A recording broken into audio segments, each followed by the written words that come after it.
This is a double gourd sitar that I restored for a family friend who gave it to me because I take care of instruments and stuff and good at it.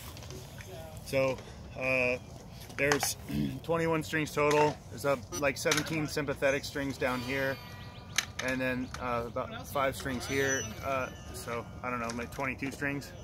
It's meant to be played. It's meant to be tuned.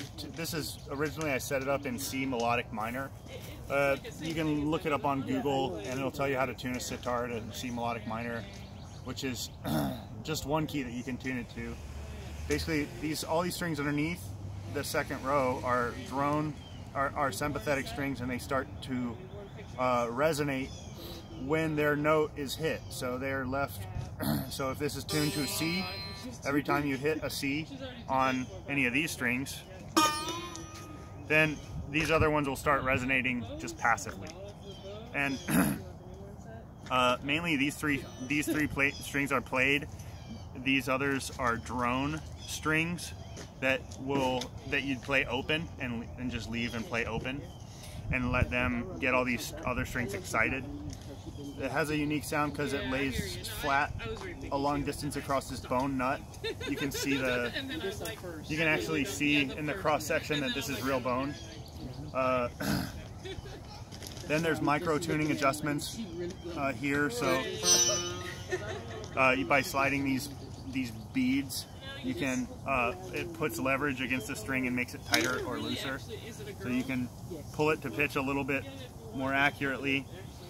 Again, these lower strings, this lower course of strings goes through these eyelets into a hollow fingerboard here, where these wedge fit pegs, which are chalked to maintain their grip, have a hole in them, and you feed it through it and tune it up.